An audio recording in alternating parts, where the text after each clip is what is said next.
أعوذ بالله من الشيطان الرجيم. بسم الله الرحمن الرحيم. ألف لام ميم. ذلك الكتاب لا ريب فيه هدى للمتقين الذين يؤمنون بالغيب ويقيمون الصلاة ومما رزقناهم ينفقون والذين يؤمنون بما أنزل إليك وما أنزل من قبلك وبالآخرة هم يوقنون أولئك على هدى من ربهم وأولئك هم المفلحون. إن الذين كفروا سواء عليهم أنذرتهم أم لم تنذرهم لا يؤمنون. ختم الله على قلوبهم وعلى سمعهم وعلى أبصارهم غشاوة ولهم عذاب عظيم. ومن الناس من يقول آمنا بالله وباليوم الآخر وما هم بمؤمنين يخادعون الله والذين آمنوا وما يخدعون إلا أنفسهم وما يشعرون. في قلوبهم مرض فزادهم الله مرضا ولهم عذاب أليم بما كانوا يكذبون. وإذا قيل لهم لا تفسدوا في الأرض قالوا إنما نحن مصلحون ألا إنهم هم المفسدون ولكن لا يشعرون. وإذا قيل لهم آمنوا كما آمن الناس قالوا أنؤمن كما آمن السفهاء ألا إنهم هم السفهاء ولكن لا يعلمون. وإذا لقوا الذين آمنوا قالوا آمنا وإذا خلوا إلى شياطينهم قالوا إنا معكم إنما نحن مستهزئون. الله يستهزئ بهم ويمدهم في طغيانهم يعمهون.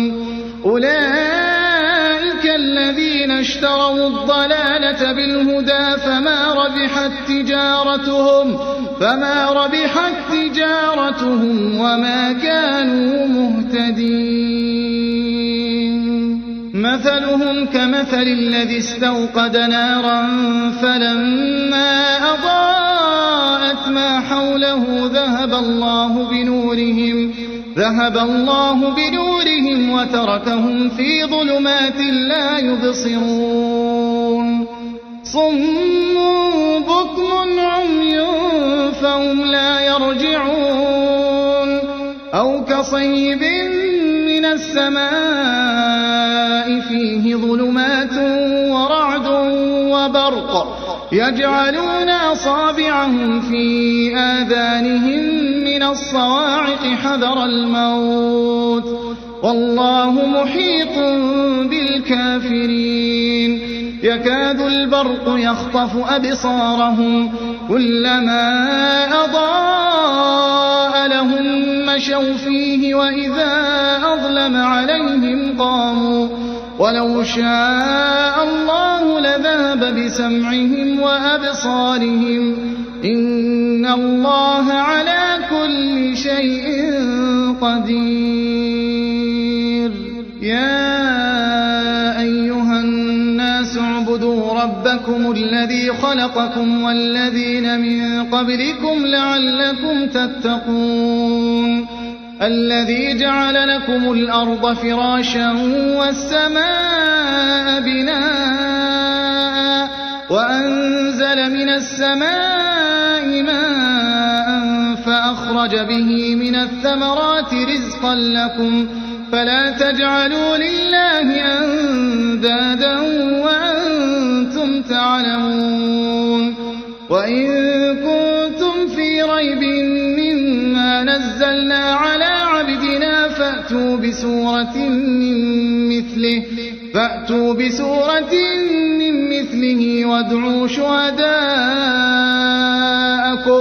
وادعوا شهداءكم من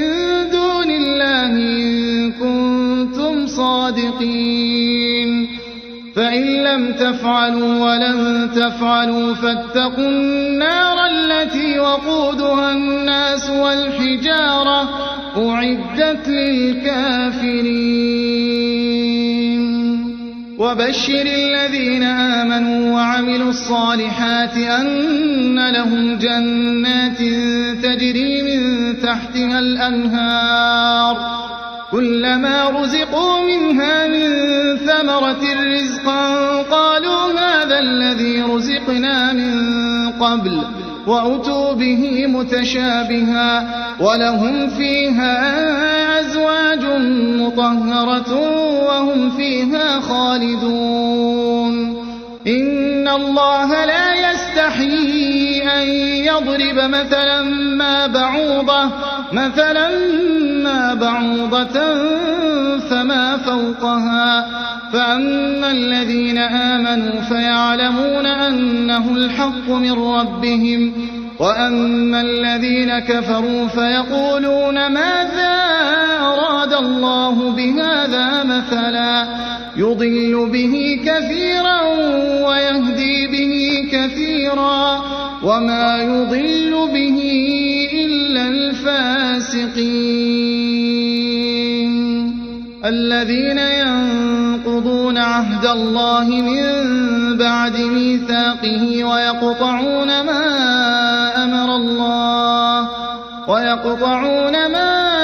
أمر الله به أن يوصل ويفسدون في الأرض أولئك هم الخاسرون كيف تكفرون بالله وكنتم أمواتا فأحياكم ثم يميتكم ثم يحييكم ثم إليه ترجعون هو الذي خلق لكم ما في الأرض جميعا ثم استوى إلى السماء فسواهن 7 سماوات وهو بكل شيء عليم وإذ قال ربك للملائكة إني جاعل في الأرض خليفة قالوا أتجعل فيها من يفسد فيها ويسفك الدماء ونحن نسبح بحمدك ونقدس لك قال إني أعلم ما لا تعلمون وعلم آدم الأسماء كلها ثم عرضهم على الملائكة فقال أنبئوني بأسماء هؤلاء إن كنتم صادقين قالوا سبحانك لا علم لنا إلا ما علمتنا إنك أنت العليم الحكيم قال يا آدم أنبئهم بأسمائهم فلما أنباهم بأسمائهم قال ألم أقل لكم إني أعلم غيب السماوات والأرض وأعلم ما تبدون وما كنتم تكتمون وإذ قلنا للملائكة اسجدوا لآدم فسجدوا إلا إبليس أبى واستكبر وكان من الكافرين وقلنا يا آدم اسكن أنت وزوجك الجنة وكلا منها رغدا حيث شئتما ولا تقربا هذه الشجرة فتكونا من الظالمين فأزلهما الشيطان عنها فأخرجهما مما كانا فيه وقلنا اهبطوا بعضكم لبعض عدو ولكم في الأرض مستقر ومتاع إلى حين فتلقى آدم من ربه كلمات فتاب عليه إنه هو التواب الرحيم قلنا اهبطوا منها جميعا فإما يأتينكم مني هدى فمن تبع هداي فلا خوف عليهم ولا هم يحزنون والذين كفروا وكذبوا بآياتنا أولئك أصحاب النار هم فيها خالدون يا بني إسرائيل اذكروا نعمتي التي أنعمت عليكم وأوفوا بعهدي أوف بعهدكم وإياي فارهبون وآمنوا بما أنزلت مصدقا لما معكم ولا تكونوا أول كافر به ولا تشتروا بآياتي ثمنا قليلا وإياي فاتقون ولا تلبسوا الحق بالباطل وتكتموا الحق وأنتم تعلمون وأقيموا الصلاة وآتوا الزكاة واركعوا مع الراكعين أتأمرون الناس بالبر وتنسون أنفسكم وأنتم تتلون الكتاب أفلا تعقلون واستعينوا بالصبر والصلاة وإنها لكبيرة إلا على الخاشعين الذين يظنون أنهم ملاقو ربهم وأنهم إليه راجعون يا بني إسرائيل اذكروا نعمتي التي أنعمت عليكم وأني فضلتكم على العالمين واتقوا يوما لا تجزي نفس عن نفس شيئا ولا يقبل منها شفاعة ولا يؤخذ منها عدل ولا هم ينصرون وإذ نجيناكم من آل فرعون يسومونكم سوء العذاب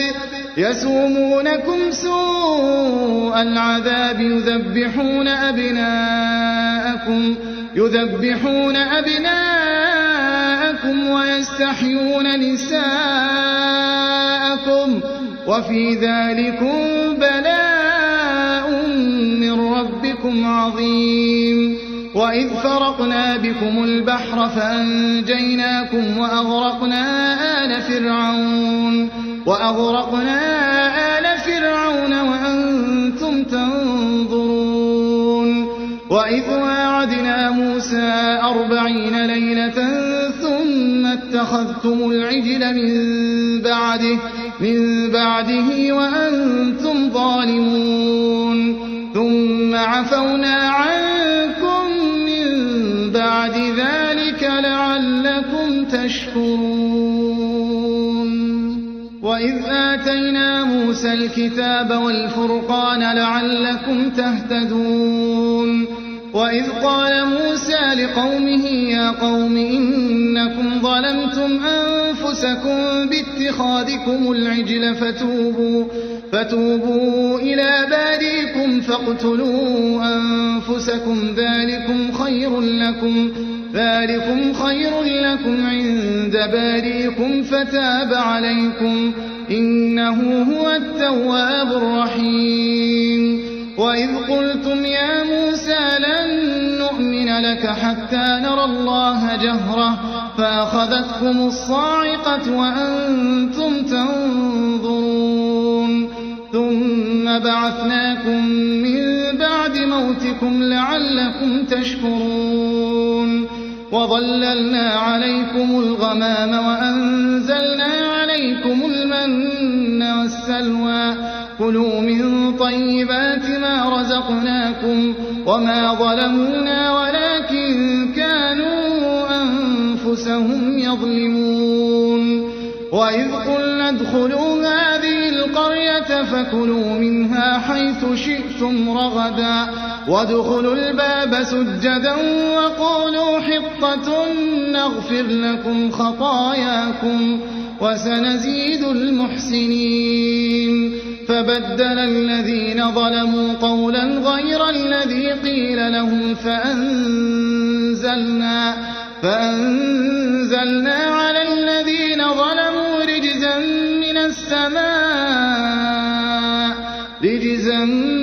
من السماء بما كانوا يفسقون وإذ استسقى موسى لقومه فقلنا اضرب بعصاك الحجر فانفجرت منه 12 عينا قد علم كل أناس مشربهم كلوا واشربوا من رزق الله ولا تعثوا في الأرض مفسدين وإذ قلتم يا موسى لن نصبر على طعام واحد فادع لنا ربك يخرج لنا مما تنبت الأرض من بقلها وقثائها وفومها وعدسها وبصلها قال أتستبدلون الذي هو أدنى بالذي هو خير اهبطوا مصرا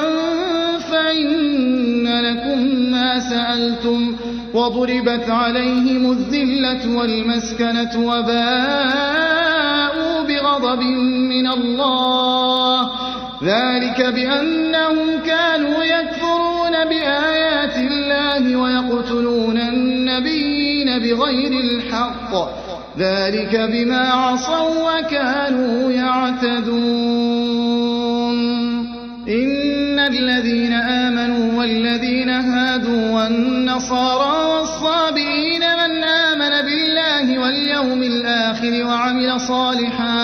وعمل صالحا فلهم أجرهم عند ربهم ولا خوف عليهم ولا هم يحزنون وإذ أخذنا ميثاقكم ورفعنا فوقكم الطور خذوا ما آتيناكم بقوة واذكروا ما فيه لعلكم تتقون ثم توليتم من بعد ذلك فلولا فضل الله عليكم ورحمته لكنتم من الخاسرين ولقد علمتم الذين اعتدوا منكم في السبت فقلنا لهم كونوا قردة خاسئين فجعلناها نكالا لما بين يديها وما خلفها وموعظة للمتقين وإذ قال موسى لقومه إن الله يأمركم أن تذبحوا بقرة قالوا أتتخذنا هزوا قال أعوذ بالله أن أكون من الجاهلين قالوا ادع لنا ربك يبين لنا ما هي قال إنه يقول إنها بقرة لا فارض ولا بكر عوان بين ذلك فافعلوا ما تؤمرون قالوا ادع لنا ربك يبين لنا ما لونها قال إنه يقول إنها بقرة صفراء فاقع لونها تسر الناظرين قالوا ادع لنا ربك يبين لنا ما هي إن البقرة شابه علينا وإنا إن شاء الله لمهتدون قال إنه يقول إنها بقرة لا ذلول تثير الأرض ولا تسقي الحرث مسلمة لا شية فيها قالوا الآن جئت بالحق فذبحوها وما كادوا يفعلون وإذ قتلتم نفسا فادارأتم فيها والله مخرج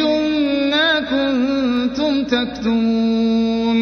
فقلنا اضربوه ببعضها كذلك يحيي الله الموتى ويريكم آياته لعلكم تعقلون ثم قست قلوبكم من بعد ذلك فهي كالحجارة أو أشد قسوة وإن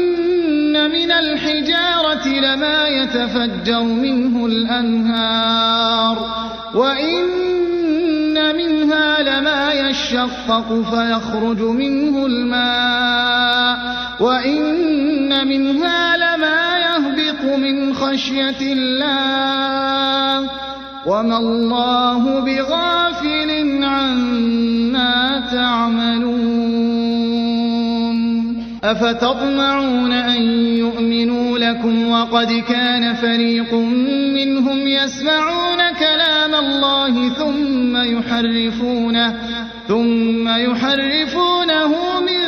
بعد ما عقلوه وهم يعلمون وإذا لقوا الذين آمنوا قالوا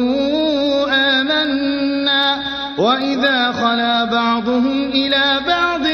قالوا أتحدثونهم بما فتح الله عليكم ليحاجوكم به عند ربكم أفلا تعقلون أولا يعلمون أن الله يعلم ما يسرون وما يعلنون ومنهم أميون لا يعلمون الكتاب إلا أماني وإن هم إلا يظنون فويل للذين يكتبون الكتاب بأيديهم ثم يقولون هذا من عند الله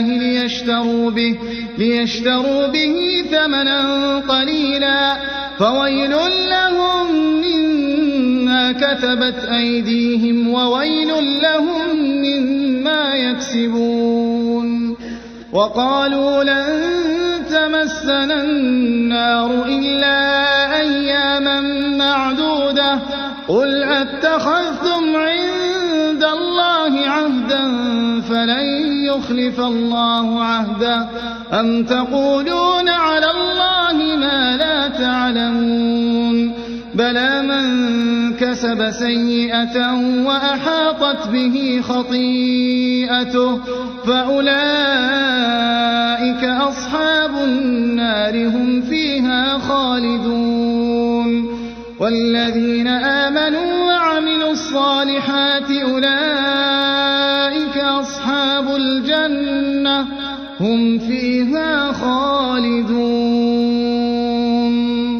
وإذ أخذنا ميثاق بني إسرائيل لا تعبدون إلا الله وبالوالدين إحسانا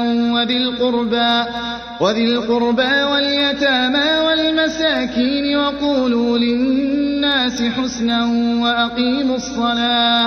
وأقيموا الصلاة وآتوا الزكاة ثم توليتم إلا قليلا منكم وأنتم معرضون وإذ أخذنا ميثاقكم لا تسفكون دماءكم ولا تخرجون أنفسكم من دياركم ثم أقررتم وأنتم تشهدون ثم أنتم هؤلاء تقتلون أنفسكم وتخرجون فريقا منكم من ديارهم تظاهرون عليهم بالإثم والعدوان وإن يأتوكم أسارى تفادوهم وهو محرم عليكم إخراجهم أفتؤمنون ببعض الكتاب وتكفرون ببعض فما جزاء من يفعل ذلك منكم إلا خزي في الحياة الدنيا ويوم القيامة يردون إلى أشد العذاب وما الله بغافل عما تعملون أولئك الذين اشتروا الحياة الدنيا بالآخرة فلا يخفف عنهم العذاب ولا هم ينصرون ولقد آتينا موسى الكتاب وقفينا من بعده بالرسل وآتينا عيسى ابن مريم البينات وأيدناه بروح القدس أفكلما جاءكم رسول بما لا تهوى أنفسكم استكبرتم ففريقا كذبتم وفريقا تقتلون وقالوا قلوبنا غلف بل لعنهم الله بكفرهم فقليلا ما يؤمنون ولما جاءهم كتاب من عند الله مصدق لما معهم وكانوا من قبل يستفتحون على الذين كفروا فلما جاءهم ما عرفوا كفروا به فلعنة الله على الكافرين بئس ما اشتروا به أنفسهم أن يكفروا بما أنزل الله بغيا أن ينزل الله من فضله على من يشاء من عباده فباءوا بغضب على غضب وللكافرين عذاب مهين وإذا قيل لهم آمنوا بما أنزل الله قالوا نؤمن بما أنزل علينا ويكفرون بما وراءه وهو الحق مصدقا لما معهم قل فلم تقتلون أنبياء الله من قبل إن كنتم مؤمنين ولقد جاءكم موسى بالبينات ثم اتخذتم العجل من بعده وأنتم ظالمون وإذا أخذنا ميثاقكم ورفعنا فوقكم الطور خذوا ما آتيناكم بقوة واسمعوا قالوا سمعنا وعصينا وأشربوا في قلوبهم العجل بكفرهم قل بئس ما يأمركم به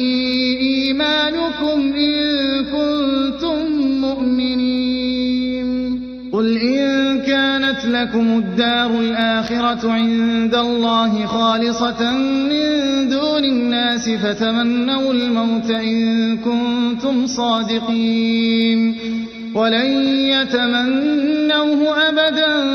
بما قدمت أيديهم والله عليم بالظالمين ولتجدنهم أحرص الناس على حياة ومن الذين أشركوا يود أحدهم لو يعمر 1000 سنة وما هو بمزحزحه من العذاب أن يعمر والله بصير بما يعملون قل من كان عدوا لجبريل فإنه نزله على قلبك بإذن الله مصدقا لما بين يديه وهدى وبشرى للمؤمنين من كان عدوا لله وملائكته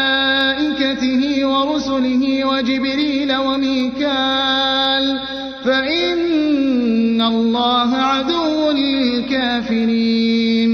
ولقد أنزلنا إليك آيات بينات وما يكفر بها إلا الفاسقون أوكلما عاهدوا عهدا نبذه فريق منهم بل أكثرهم لا يؤمنون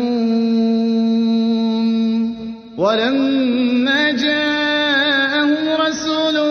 من عند الله مصدق لما معهم نبذ فريق من الذين أوتوا الكتاب كتاب الله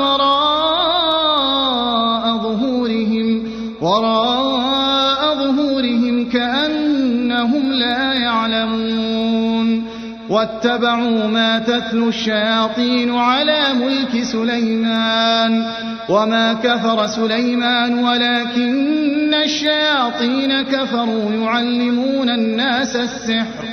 يعلمون الناس السحر وما أنزل على الملكين ببابل هاروت وماروت وما يعلمان من أحد حتى يقولا إنما نحن فتنة فلا تكفر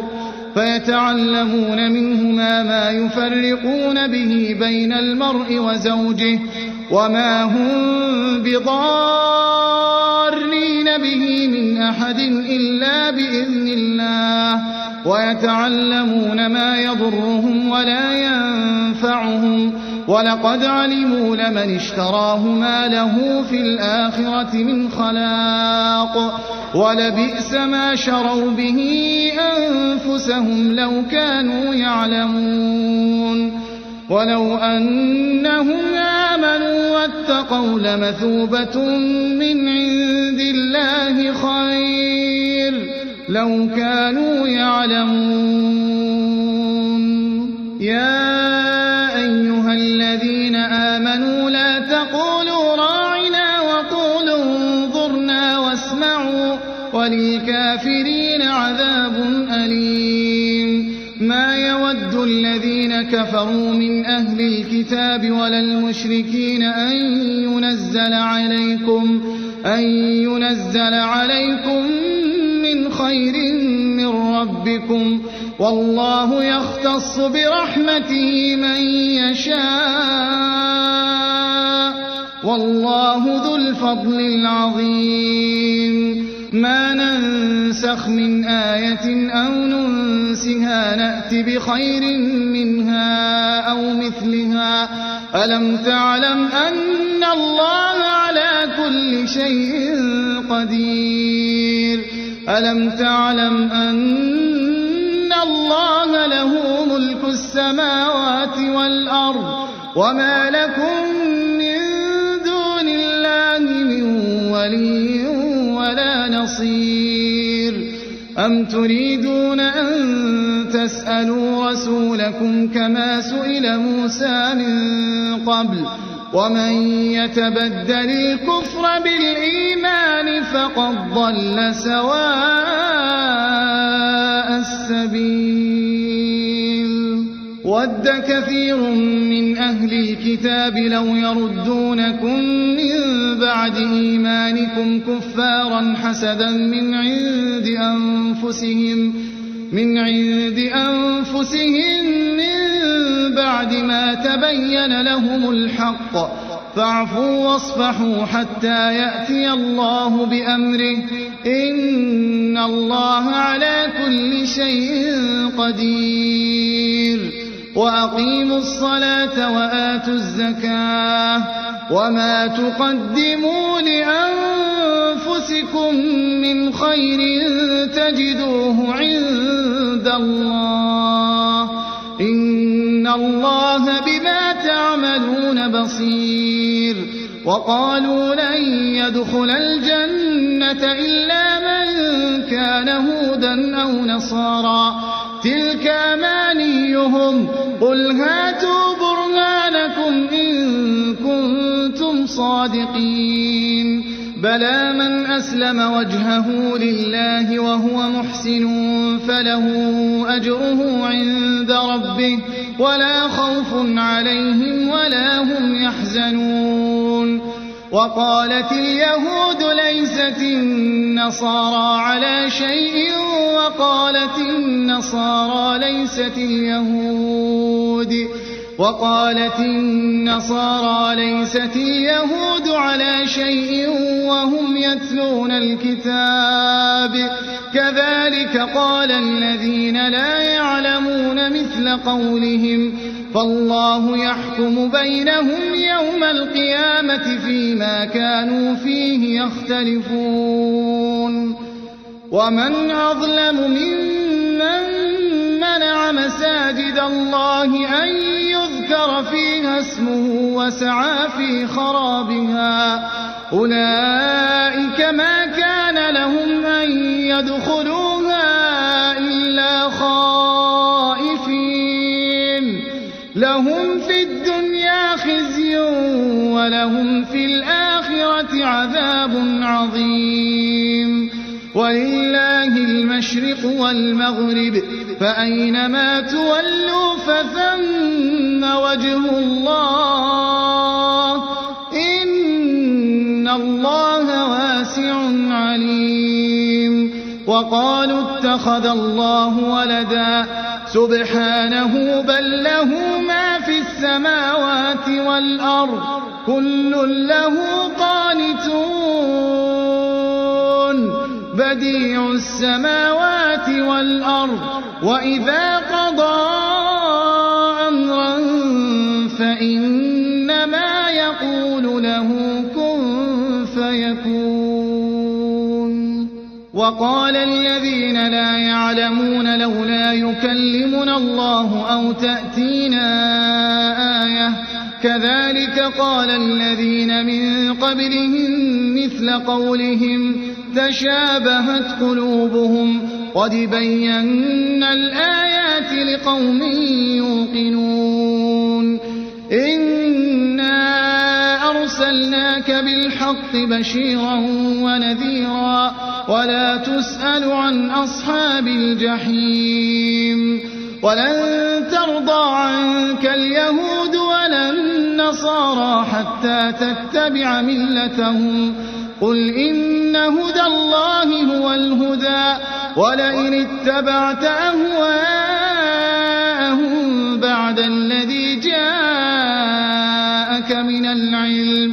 بعد الذي جاءك من العلم ما لك من الله من ولي ولا نصير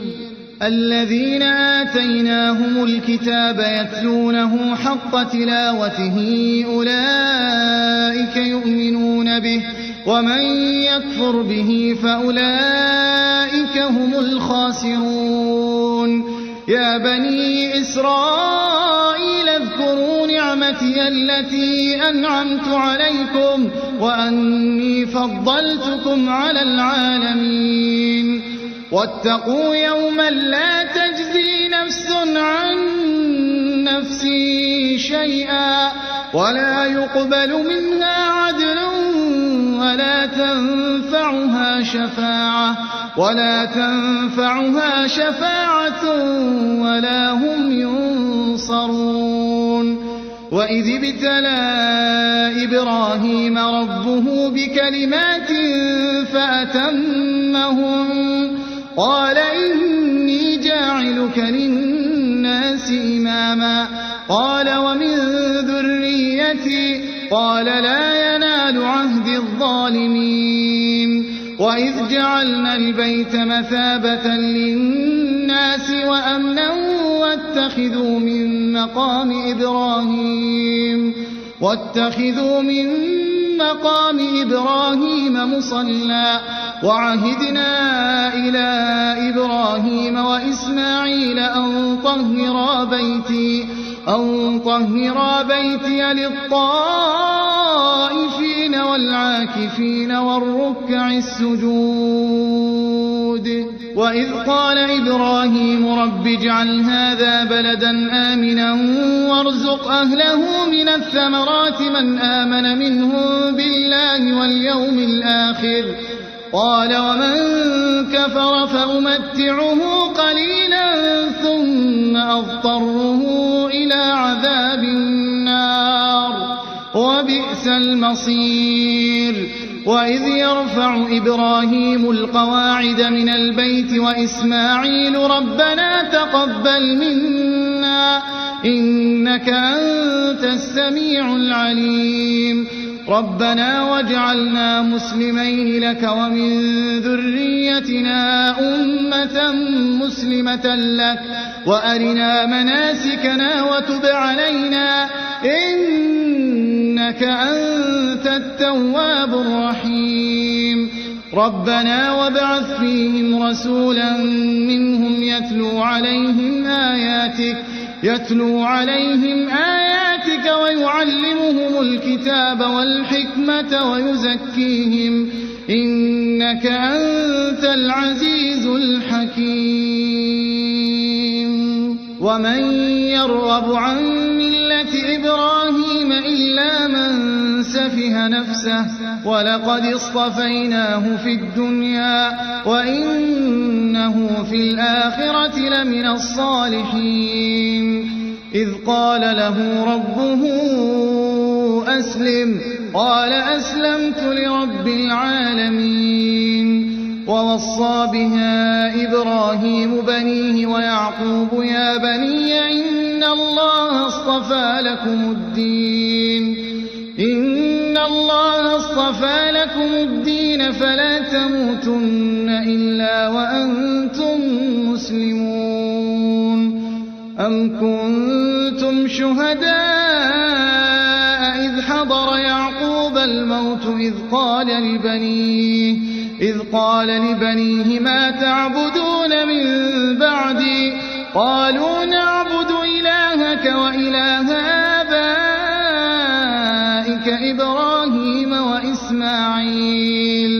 إبراهيم وإسماعيل وإسحاق إلها واحدا ونحن له مسلمون تلك أمة قد خلت لها ما كسبت ولكم ما كسبتم ولا تسألون عما كانوا يعملون وقالوا كونوا هودا أو نصارى تهتدوا قل بل ملة إبراهيم حنيفا وما كان من المشركين قولوا آمنا بالله وما أنزل إلينا وما أنزل إلى إبراهيم وإسماعيل وإسحاق ويعقوب والأسباط وما أوتي موسى وعيسى وما أوتي النبيون من ربهم لا نفرق بين أحد منهم ونحن له مسلمون فإن آمنوا بمثل ما آمنتم به فقد اهتدوا وإن تولوا فإنما هم في شقاق فسيكفيكهم الله وهو السميع العليم صبغة الله ومن أحسن من الله صبغة ونحن له عابدون قل أتحاجوننا في الله وهو ربنا وربكم ولنا أعمالنا ولكم أعمالكم ونحن له مخلصون أم تقولون إن إبراهيم وإسماعيل وإسحاق ويعقوب والأسباط كانوا هودا أو نصارى قل أأنتم أعلم أم الله ومن أظلم ممن كتم شهادة عنده من الله وما الله بغافل عما تعملون تلك أمة قد خلت لها ما كسبت ولكم ما كسبتم ولا تسألون عما كانوا يعملون سيقول السفهاء من الناس الناس ما ولاهم عن قبلتهم التي كانوا عليها قل لله المشرق والمغرب يهدي من يشاء إلى صراط مستقيم وكذلك جعلناكم أمة وسطا لتكونوا شهداء على الناس ويكون الرسول عليكم شهيدا وما جعلنا القبلة التي كنت عليها إلا لنعلم من يتبع الرسول ممن ينقلب على عقبيه وإن كانت لكبيرة إلا على الذين هدى الله وما كان الله ليضيع إيمانكم إن الله بالناس لرؤوف رحيم قد نرى تقلب وجهك في السماء فلنولينك قبلة ترضاها فول وجهك شطر المسجد الحرام وحيث ما كنتم فولوا وجوهكم شطره وإن الذين أوتوا الكتاب ليعلمون أنه الحق من ربهم وما الله بغافل عما يعملون ولئن أتيت الذين أوتوا الكتاب بكل آية ما تبعوا قبلتك وما أنت بتابع قبلتهم وما بعضهم بتابع قبلة بعض ولئن اتبعت أهواءهم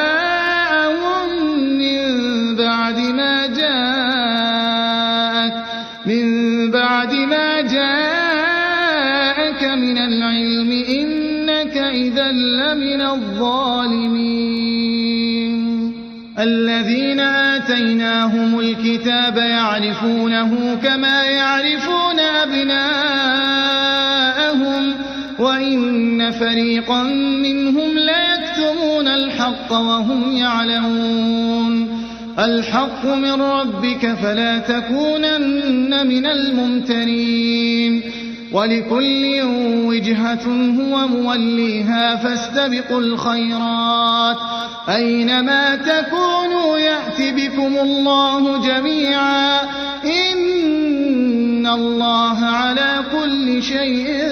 قدير ومن حيث خرجت فول وجهك شطر المسجد الحرام وإنه للحق من ربك وما الله بغافل عما تعملون ومن حيث خرجت فول وجهك شطر المسجد الحرام وحيث ما كنتم فولوا وجوهكم شطره لئلا يكون للناس عليكم حجة إلا الذين ظلموا منهم فلا تخشوهم واخشوني ولأتم نعمتي عليكم ولعلكم تهتدون كما أرسلنا فيكم رسولا منكم يتلو عليكم آياتنا ويزكيكم ويعلمكم الكتاب والحكمة ويعلمكم ما لم تكونوا تعلمون فاذكروني أذكركم واشكروا لي ولا تكفرون يا أيها الذين آمنوا استعينوا بالصبر والصلاة إن الله مع الصابرين ولا تقولوا لمن يقتل في سبيل الله أموات بل أحياء ولكن لا تشعرون ولنبلونكم بشيء من الخوف والجوع ونقص من الأموال والأنفس والثمرات وبشر الصابرين الذين إذا أصابتهم مصيبة قالوا إنا لله وإنا إليه راجعون أولئك عليهم صلوات من ربهم ورحمة وأولئك هم المهتدون إن الصفا والمروة من شعائر الله فمن حج البيت أو اعتمر فلا جناح عليه أن يطوف بهما ومن تطوع خيرا فإن الله شاكر عليم إن الذين يكتمون ما أنزلنا من البينات والهدى من بعد ما بيناه للناس في الكتاب أولئك يلعنهم الله ويلعنهم اللاعنون إلا الذين تابوا وأصلحوا وبينوا فأولئك أتوب عليهم وأنا التواب الرحيم إن الذين كفروا وماتوا وهم كفار أولئك عليهم لعنة الله والملائكة والناس أجمعين خالدين فيها لا يخفف عنهم العذاب ولا هم ينظرون وإلهكم إله واحد لا إله إلا هو الرحمن الرحيم إن في خلق السماوات والأرض واختلاف الليل والنهار والفلك التي تجري في البحر بما ينفع الناس وما أنزل الله من السماء من ماء فأحيا به الأرض بعد موتها وبث فيها من كل دابة وتصريف الرياح والسحاب المسخر بين السماء والأرض لآيات لقوم يعقلون ومن الناس من يتخذ من دون الله أندادا يحبونهم كحب الله والذين آمنوا أشد حبا لله ولو يرى الذين ظلموا إذ يرون العذاب أن القوة لله جميعا وأن الله شديد العذاب إذ تبرأ الذين اتبعوا من الذين اتبعوا ورأوا العذاب وتقطعت بهم الأسباب وقال الذين اتبعوا لو أن لنا كرة فنتبرأ منهم كما تبرأوا منا كذلك يريهم الله أعمالهم حسرات عليهم وما هم بخارجين من النار يا أيها الناس كلوا مما في الأرض حلالا طيبا ولا تتبعوا خطوات الشيطان إنه لكم عدو مبين إنما يأمركم بالسوء والفحشاء وأن تقولوا على الله ما لا تعلمون وإذا قيل لهم اتبعوا ما أنزل الله قالوا بل نتبع ما ألفينا عليه آباءنا أولو كان آباؤهم لا يعقلون شيئا ولا يهتدون ومثل الذين كفروا كمثل الذي ينعق بما لا يسمع إلا دعاء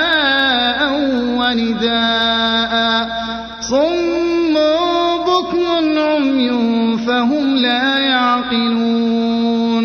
يا أيها الذين آمنوا كلوا من طيبات ما رزقناكم واشكروا لله إن كنتم إياه تعبدون إنما حرم عليكم الميتة والدم ولحم الخنزير وما أهل به لغير الله فمن اضطر غير باغ ولا عاد فلا إثم عليه إن الله غفور رحيم إن الذين يكتمون ما أنزل الله من الكتاب ويشترون به ثمنا قليلا أولئك ما يأكلون في بطونهم إلا النار ولا يكلمهم الله يوم القيامة ولا يزكيهم ولهم عذاب أليم أولئك الذين اشتروا الضلالة بالهدى والعذاب بالمغفرة فما أصبرهم على النار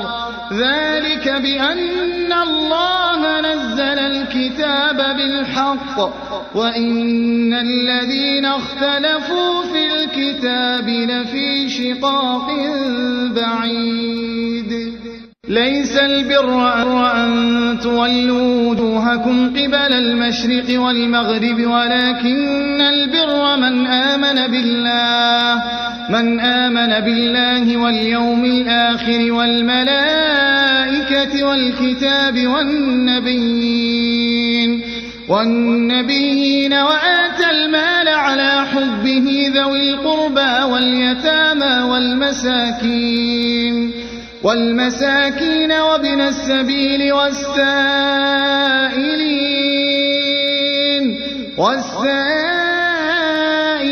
وفي الرقاب وأقام الصلاة وآتى الزكاة والموفون بعهدهم إذا عاهدوا والصابرين في البأساء والضراء وحين البأس أولئك الذين صدقوا وأولئك هم المتقون يا أيها الذين آمنوا كتب عليكم القصاص في القتلى الحر بالحر والعبد بالعبد والأنثى بالأنثى فمن عفي له من أخيه شيء فاتباع بالمعروف وأداء إليه بإحسان ذلك تخفيف من ربكم ورحمة فمن اعتدى بعد ذلك فله عذاب أليم ولكم في القصاص حياة يا أولي الألباب لعلكم تتقون كتب عليكم إذا حضر أحدكم الموت إن ترك خيرا الوصية للوالدين والأقربين بالمعروف حقا على المتقين فمن بدله بعدما سمعه فإنما إثمه على الذين يبدلونه إن إن الله سميع عليم. فمن خاف من موص جنفا أو إثما فأصلح بينهم فلا إثم عليه إن الله غفور رحيم. يا أيها الذين آمنوا كتب عليكم الصيام كما كتب على الذين من قبلكم لعلكم تتقون. أياما معدودات فمن كان منكم مريضا أو على سفر فعدة من أيام أخر وعلى الذين يطيقونه فدية طعام مسكين فمن تطوع خيرا فهو خير له وأن تصوموا خير لكم إن كنتم تعلمون. شهر رمضان الذي أنزل فيه القرآن هدى للناس وبينات من الهدى والفرقان فمن شهد منكم الشهر فليصمه ومن كان مريضا أو على سفر فعدة من أيام أخر يريد الله بكم اليسر ولا يريد بكم العسر ولتكملوا العدة ولتكبروا الله على ما هداكم ولعلكم تشكرون. وإذا سالك عبادي عني فإني قريب أجيب دعوة الداع إذا دعان فليستجيبوا لي وليؤمنوا بي لعلهم يرشدون. أحل لكم ليلة الصيام الرفث إلى نسائكم هن لباس لكم وأنتم لباس لهم علم الله أنكم كنتم تختانون أنفسكم فتاب عليكم وعفى عنكم فالآن باشروهن وابتغوا ما كتب الله لكم وكلوا واشربوا حتى يتبين لكم الخيط الأبيض من الخيط الأسود من الفجر ثم أتموا الصيام إلى الليل ولا تباشروهن وأنتم عاكفون في المساجد تلك حدود الله فلا تقربوها كذلك يبين الله آياته للناس لعلهم يتقون. ولا تأكلوا أموالكم بينكم بالباطل وتدلوا بها إلى الحكام لتأكلوا فريقا من أموال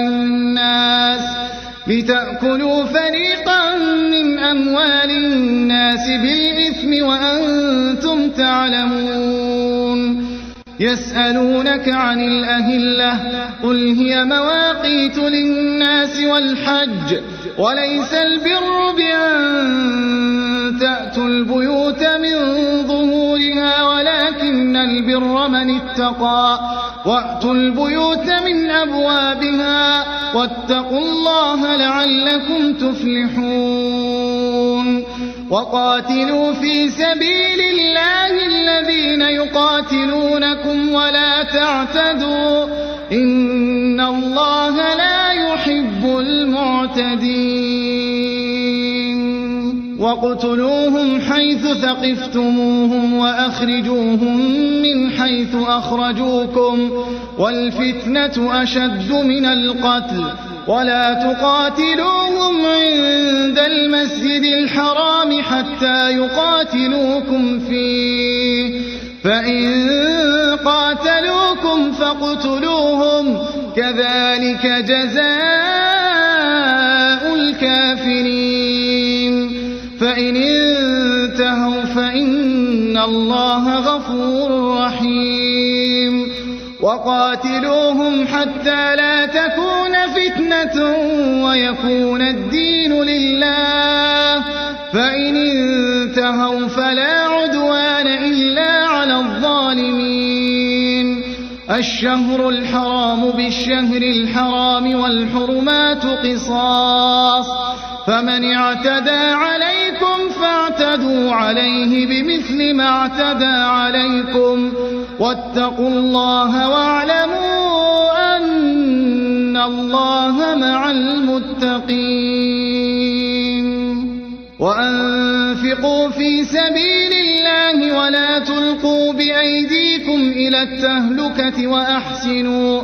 إن الله يحب المحسنين وأتموا الحج والعمرة لله فإن أحصرتم فما استيسر من الهدي ولا تحلقوا رؤوسكم حتى يبلغ الهدي محله فمن كان منكم مريضا أو به أذى من رأسه ففدية من صيام أو صدقة أو نسك فإذا أمنتم فمن تمتع بالعمرة إلى الحج فما استيسر من الهدي فمن لم يجد فصيام 3 أيام في الحج وسبعة إذا رجعتم تلك 10 كاملة ذلك لمن لم يكن أهله حاضر المسجد الحرام واتقوا الله واعلموا أن الله شديد العقاب الحج أشهر معلومات فمن فرض فيهن الحج فلا رفث ولا فسوق ولا جدال في الحج وما تفعلوا من خير يعلمه الله وتزودوا فإن خير الزاد التقوى واتقون يا أولي الألباب ليس عليكم جناح أن تبتغوا فضلا من ربكم فإذا أفضتم من عرفات فاذكروا الله عند المشعر الحرام واذكروه كما هداكم وإن كنتم من قبله لمن الضالين ثم أفيضوا من حيث أفاض الناس واستغفروا الله إن الله غفور رحيم فإذا قضيتم مناسككم فاذكروا الله كذكركم آباءكم أو أشد ذكرا فمن الناس من يقول ربنا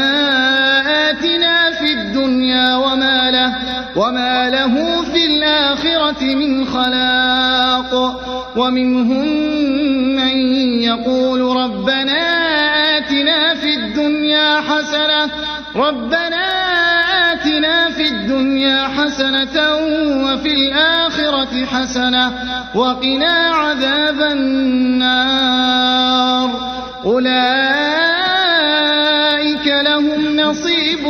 مما كسبوا والله سريع الحساب واذكروا الله في أيام معدودات فمن تعجل في يومين فلا إثم عليه ومن تأخر فلا إثم عليه لمن اتقى واتقوا الله واعلموا أنكم إليه تحشرون ومن الناس من يعجبك قوله في الحياة الدنيا ويشهد الله على ما في قلبه وهو ألد الخصام وإذا تولى سعى في الأرض ليفسد فيها ويهلك الحرث والنسل والله لا يحب الفساد وإذا قيل له اتق الله أخذته العزة بالإثم فحسبه جهنم ولبئس المهاد ومن الناس من يشري نفسه ابتغاء مرضات الله والله رؤوف بالعباد يا أيها الذين آمنوا ادخلوا في السلم كافة ولا تتبعوا خطوات الشيطان إنه لكم عدو مبين فإن زللتم من بعد ما جاءتكم البينات فاعلموا أن الله عزيز حكيم هل ينظرون إلا أن يأتيهم الله في ظلل من الغمام والملائكة وقضي الأمر وإلى الله ترجع الأمور سل بني إسرائيل كم آتيناهم من آية بينة ومن يبدل نعمة الله من بعد ما جاءته فإن الله شديد العقاب زين للذين كفروا الحياة الدنيا ويسخرون من الذين آمنوا والذين اتقوا فوقهم يوم القيامة والله يرزق من يشاء بغير حساب كان الناس أمة واحدة فبعث الله النبيين مبشرين ومنذرين وأنزل معهم الكتاب بالحق ليحكم بين الناس فيما اختلفوا فيه وما اختلف فيه إلا الذين أوتوه من بعد ما جاءتهم البينات بغيا بينهم فهدى الله الذين آمنوا لما اختلفوا فيه من الحق بإذنه والله يهدي من يشاء إلى صراط مستقيم أم حسبتم أن تدخلوا الجنة ولما يأتكم مثل الذين خلوا من قبلكم مستهم البأساء والضراء وزلزلوا حتى يقول الرسول والذين آمنوا معه متى نصر الله ألا إن نصر الله قريب يسألونك ماذا ينفقون قل ما أنفقتم من خير فللوالدين والأقربين واليتامى والمساكين وابن السبيل وما تفعلوا من خير فإن الله به عليم كتب عليكم القتال وهو كره لكم وعسى أن تكرهوا شيئا وهو خير لكم وعسى أن تحبوا شيئا وهو شر لكم والله يعلم وأنتم لا تعلمون يسألونك عن الشهر الحرام قتال فيه قل قتال فيه كبير وصد عن سبيل الله وكفر به والمسجد الحرام وإخراج أهله منه أكبر عند الله والفتنة أكبر من القتل ولا يزالون يقاتلونكم حتى يردوكم عن دينكم إن استطاعوا ومن يرتد منكم عن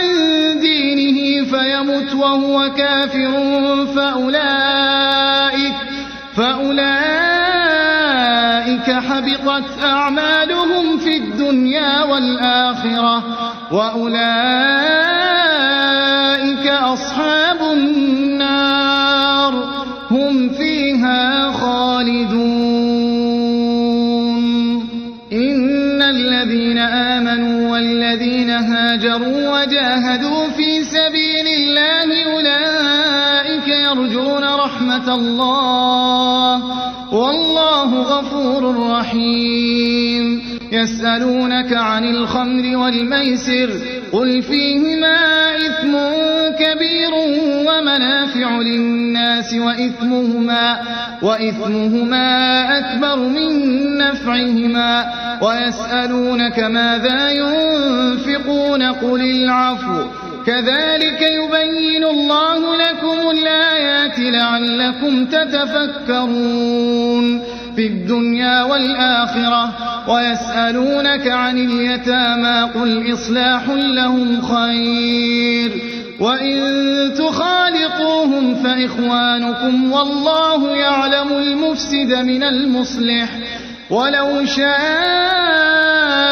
الله لأعنتكم إن الله عزيز حكيم. ولا تنكحوا المشركات حتى يؤمن ولأمة مؤمنة خير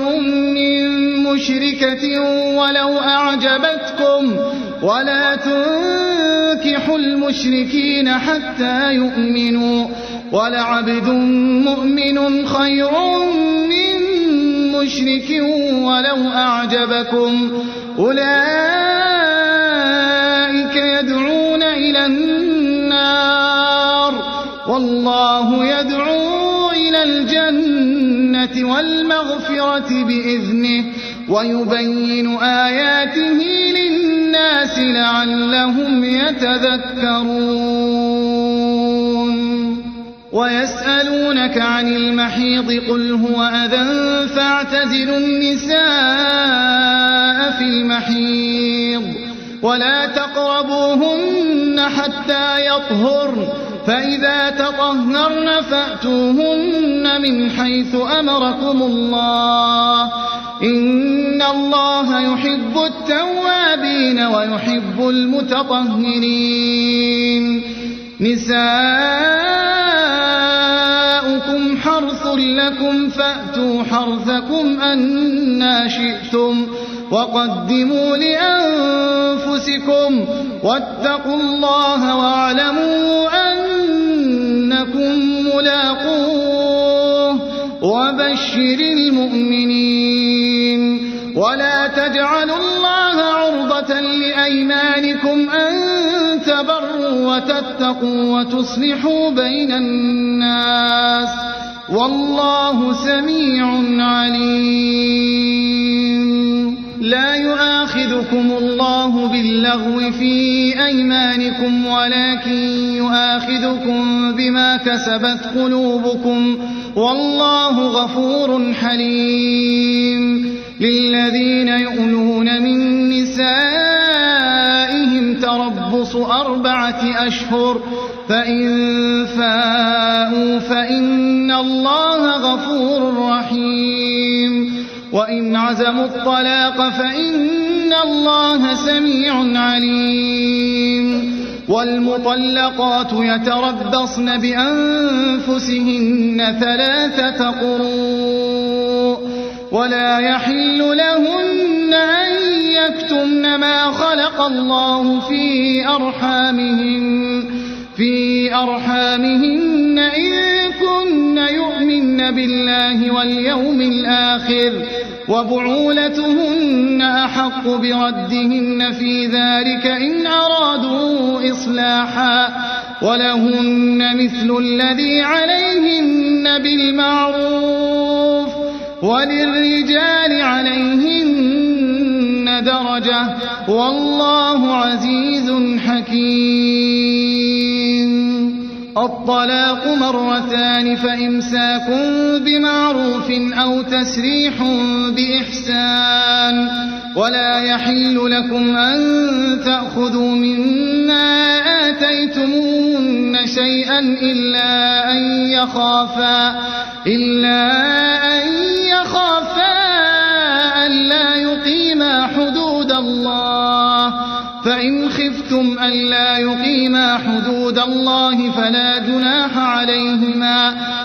جناح عليهما فيما افتدت به تلك حدود الله فلا تعتدوها ومن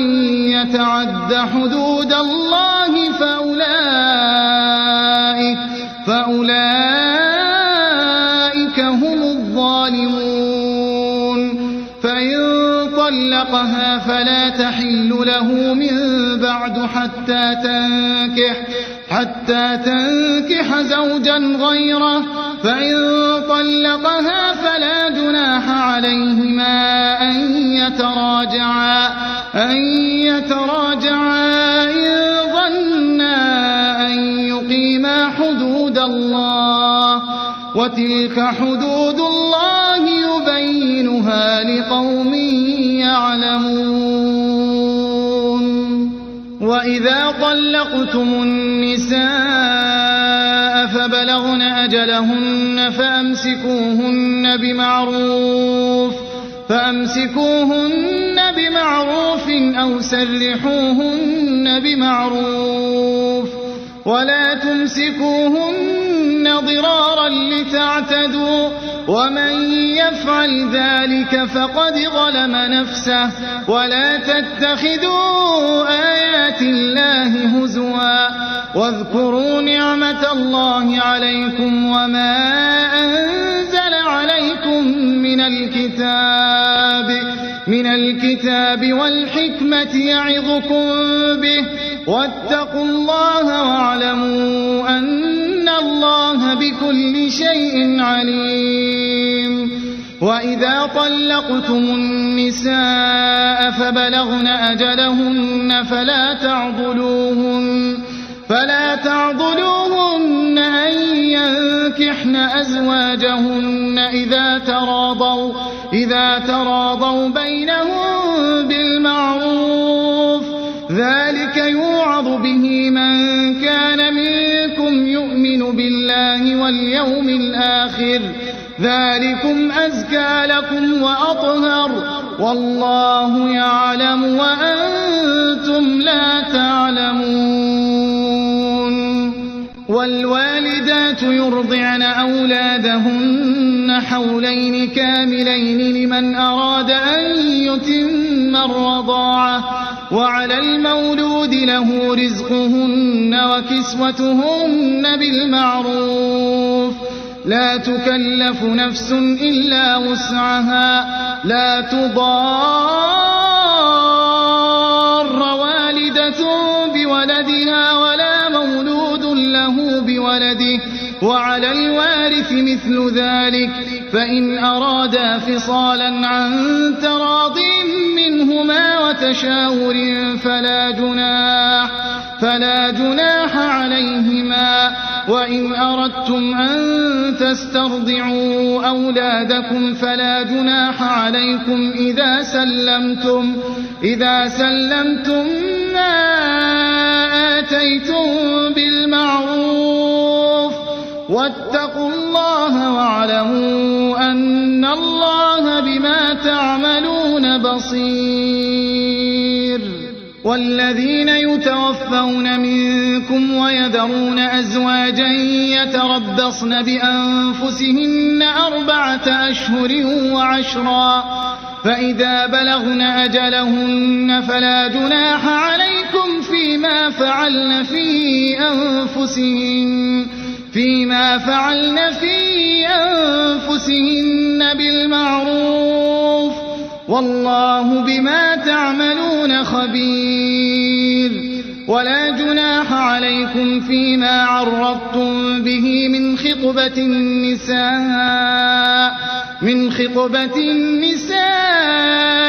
أو أكننتم في أنفسكم علم الله أنكم ستذكرونهن ولكن لا تواعدوهن سرا إلا أن تقولوا قولا معروفا ولا تعزموا عقدة النكاح حتى يبلغ الكتاب أجله واعلموا أن الله يعلم ما في أنفسكم فاحذروه واعلموا أن الله غفور حليم لا جناح عليكم إن طلقتم النساء ما لم تمسوهن أو تفرضوا لهن فريضة ومتعوهن على الموسع قدره وعلى المقتر قدره متاعا بالمعروف حقا على المحسنين وإن طلقتموهن من قبل أن تمسوهن وقد فرضتم لهن فريضة فنصف ما فرضتم إلا أن يعفون أو يعفو الذي بيده عقدة النكاح وأن تعفوا أقرب للتقوى ولا تنسوا الفضل بينكم إن الله بما تعملون بصير حافظوا على الصلوات والصلاة الوسطى وقوموا لله قانتين فإن خفتم فرجالا أو ركبانا فإذا أمنتم فاذكروا الله كما علمكم ما لم تكونوا تعلمون والذين يتوفون منكم ويذرون أزواجا وصية لأزواجهم متاعا إلى الحول غير إخراج فإن خرجن فلا جناح عليكم فيما فعلن في أنفسهن من معروف والله عزيز حكيم وللمطلقات متاع بالمعروف حقا على المتقين كذلك يبين الله لكم آياته لعلكم تعقلون ألم تر إلى الذين خرجوا من ديارهم وهم ألوف حذر الموت فقال لهم الله موتوا ثم أحياهم إن الله لذو فضل على الناس ولكن أكثر الناس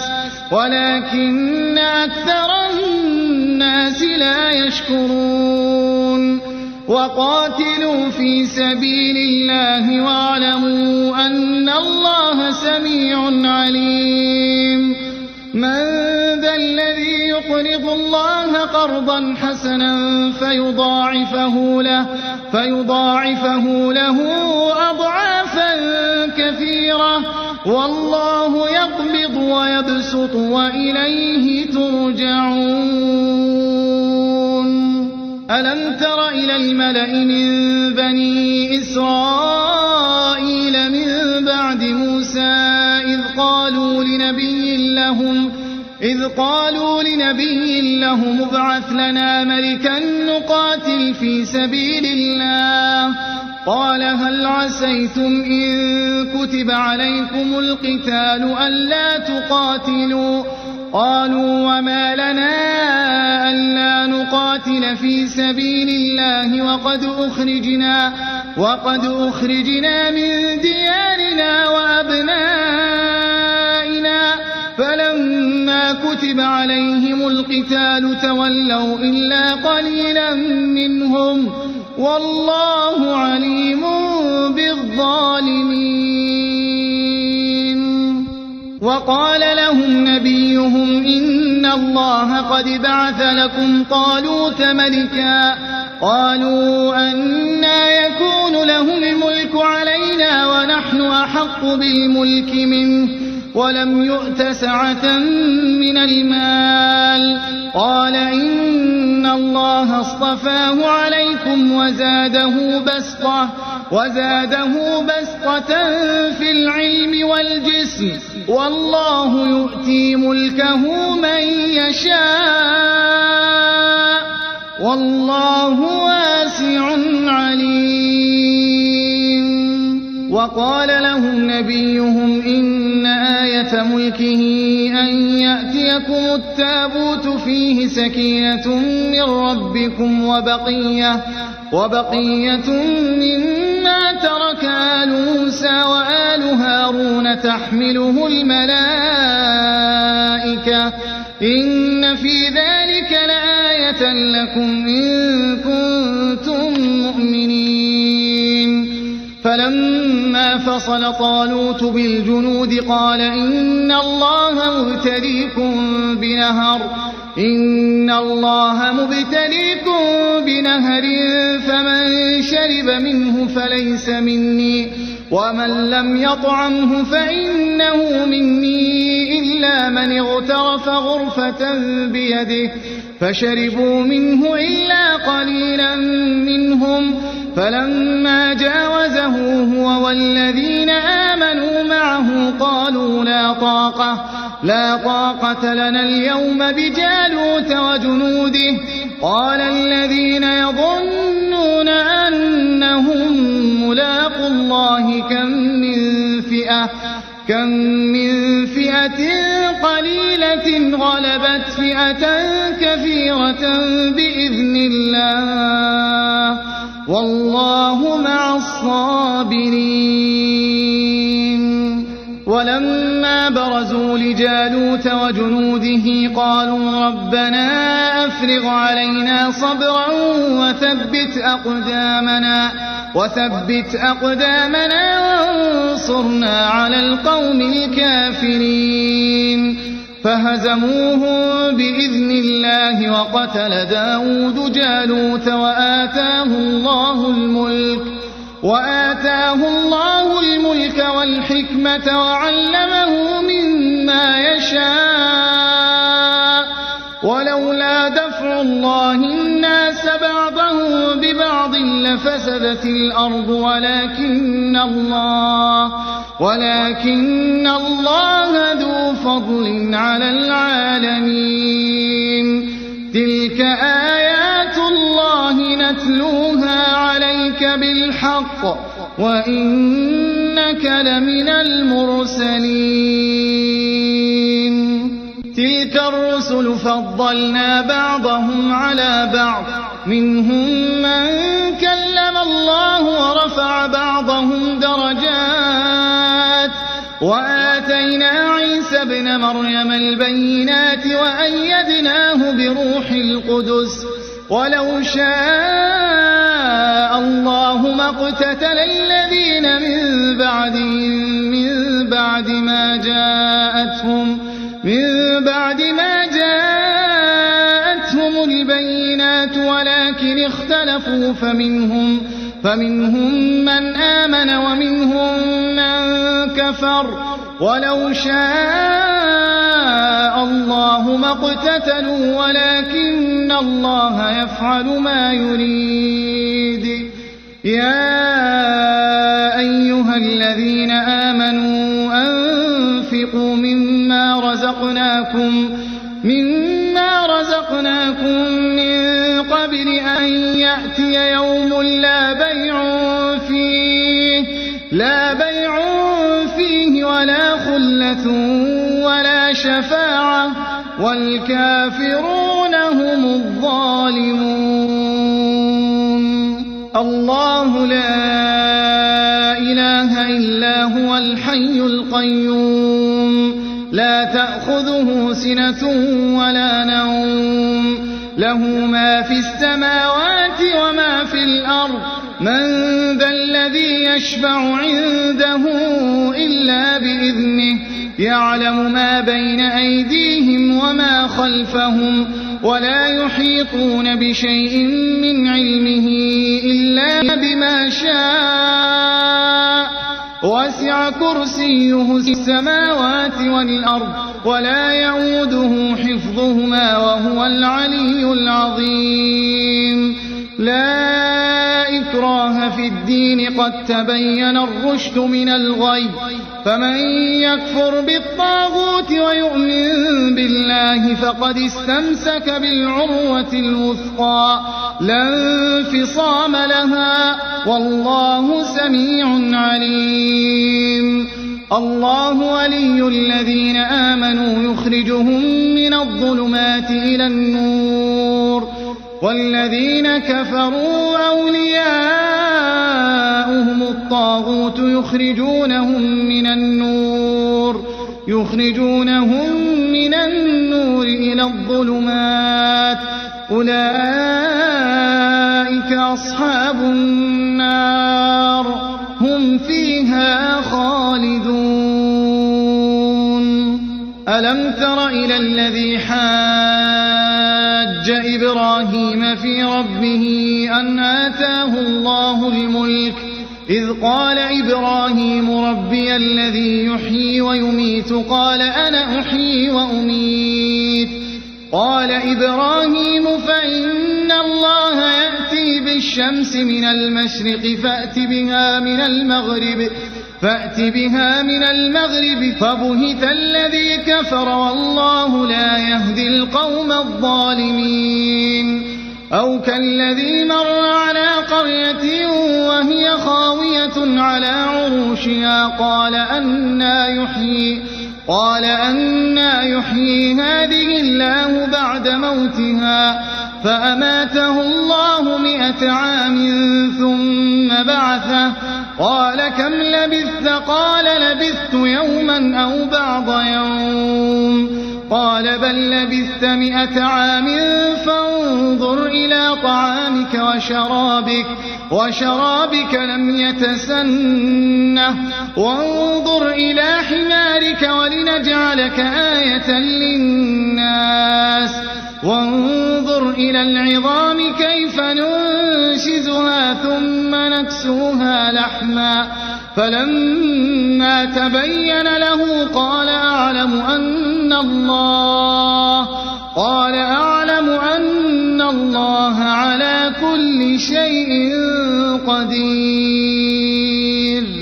وإذ قال إبراهيم رب أرني كيف تحيي الموتى قال أولم تؤمن قال بلى ولكن ليطمئن قلبي قال فخذ 4 من الطير فصرهن إليك ثم اجعل على كل جبل منهن جزءا ثم ادعهن يأتينك سعيا واعلم أن الله عزيز حكيم مثل الذين ينفقون أموالهم في سبيل الله كمثل حبة أنبتت 7 سنابل في كل سنبلة 100 حبة والله يضاعف لمن يشاء والله واسع عليم الذين ينفقون أموالهم في سبيل الله ثم لا يتبعون ما أنفقوا منا ولا أذى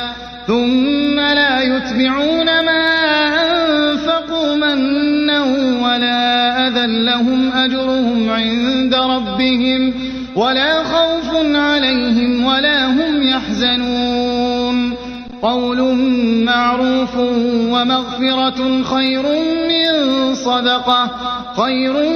من صدقة يتبعها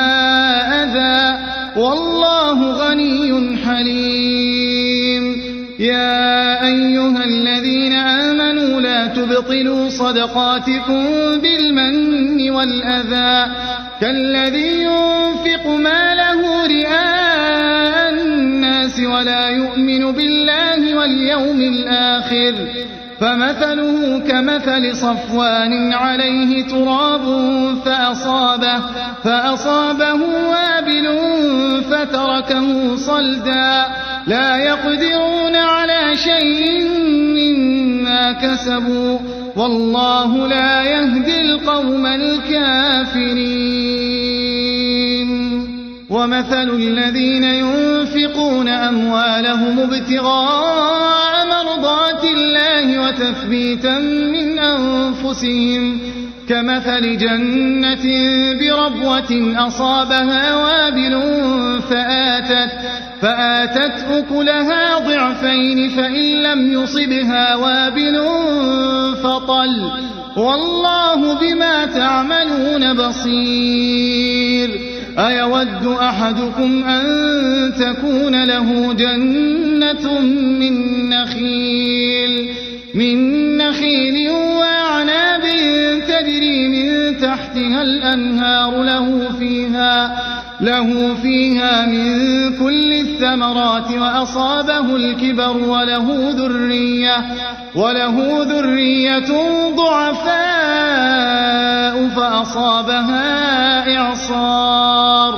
فأصابها إعصار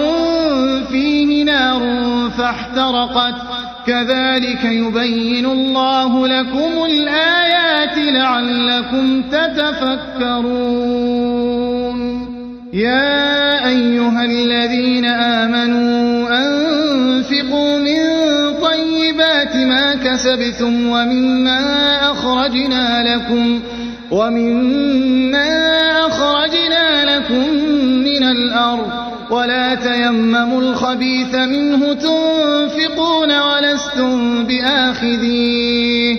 ولستم بآخذيه إلا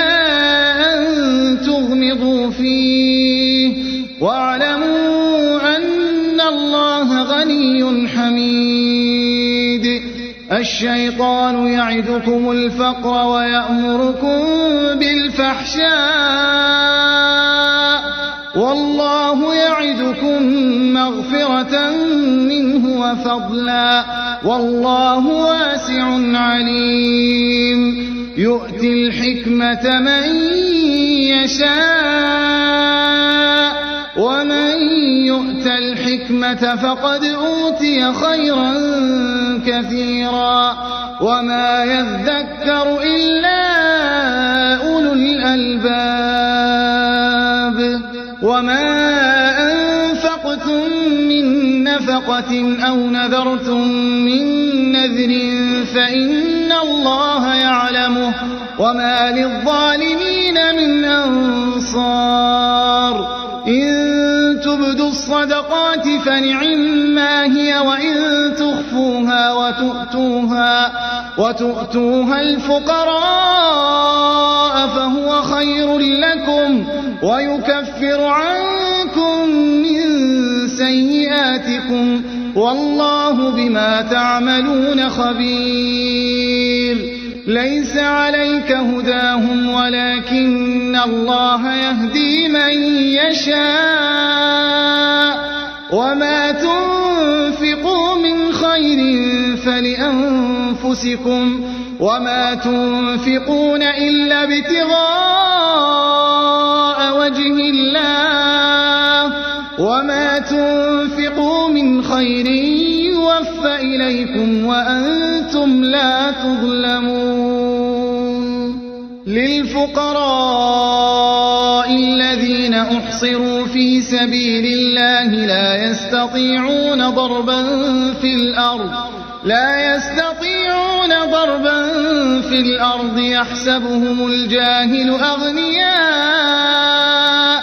يحسبهم الجاهل أغنياء من التعفف تعرفهم بسيماهم لا يسألون الناس إلحافا وما تنفقوا من خير إن الله به عليم. الذين ينفقون أموالهم بالليل والنهار سرا وعلانية فلهم أجرهم عند ربهم ولا خوف عليهم ولا هم يحزنون. الذين يأكلون الربا لا يقومون إلا كما يقوم الذي يتخبطه الشيطان من المس، ذلك بأنهم قالوا إنما البيع مثل الربا وأحل الله البيع وحرم الربا، فمن جاءه موعظة من ربه فانتهى فله ما سلف وأمره إلى الله، ومن عاد فأولئك أصحاب النار هم فيها خالدون. يمحق الله الربا ويربي الصدقات والله لا يحب كل كفار أثيم. إن الذين آمنوا وعملوا الصالحات وأقاموا الصلاة وآتوا الزكاة لهم أجرهم عند ربهم ولا خوف عليهم ولا هم يحزنون. يا أيها الذين آمنوا اتقوا الله وذروا ما بقي من الربا إن كنتم مؤمنين، فإن لم تفعلوا فأذنوا بحرب من الله ورسوله، وإن تبتم فلكم رؤوس أموالكم لا تظلمون ولا تظلمون. وإن كان ذو عسرة فنظرة إلى ميسرة وأن تصدقوا خير لكم إن كنتم تعلمون. واتقوا يوما ترجعون فيه إلى الله ثم توفى كل نفس ما كسبت وهم لا يظلمون. يا أيها الذين آمنوا إذا تداينتم بدين إلى أجل مسمى فاكتبوه، وليكتب بينكم كاتب بالعدل ولا يأب كاتب أن يكتب كما علمه الله، فليكتب وليملل الذي عليه الحق وليتق الله ربه ولا يبخس منه شيئا، فإن كان الذي عليه الحق سفيها أو ضعيفا أو لا يستطيع أن يمل هو فليملل وليه بالعدل، واستشهدوا شهيدين من رجالكم، فإن لم يكونا رجلين فرجل وامرأتان ممن ترضون من الشهداء أن تضل إحداهما فتذكر إحداهما الأخرى، ولا يأبى الشهداء إذا ما دعوا، ولا تسأموا أن تكتبوه صغيرا أو كبيرا إلى أجله، ذلكم أقسط عند الله وأقوم للشهادة وأدنى ألا ترتابوا، إلا أن تكون تجارة حاضرة تديرونها بينكم، فليس عليكم جناح ألا تكتبوها، وأشهدوا إذا تبايعتم، ولا يضار كاتب ولا شهيد، وإن تفعلوا فإنه فسوق بكم، واتقوا الله ويعلمكم الله، والله بكل شيء عليم. وإن كنتم على سفر ولم تجدوا كاتبا فرهان مقبوضة فإن أمن بعضكم بعضا فليؤد الذي اؤتمن أمانته وليتق الله ربه ولا تكتموا الشهادة ومن يكتمها فإنه آثم قلبه والله بما تعملون عليم لله ما في السماوات وما في الأرض وإن تبدوا ما في أنفسكم أو تخفوه يحاسبكم به الله فيغفر لمن يشاء ويعذب من يشاء والله على كل شيء قدير آمن الرسول بما أنزل إليه من ربه والمؤمنون كل آمن بالله وملائكته وكتبه ورسله لا نفرق بين أحد من رسله وقالوا سمعنا وأطعنا غفرانك ربنا وإليك المصير لا يكلف الله نفسا إلا وسعها لها ما كسبت وعليها ما اكتسبت ربنا لا تؤاخذنا إن نسينا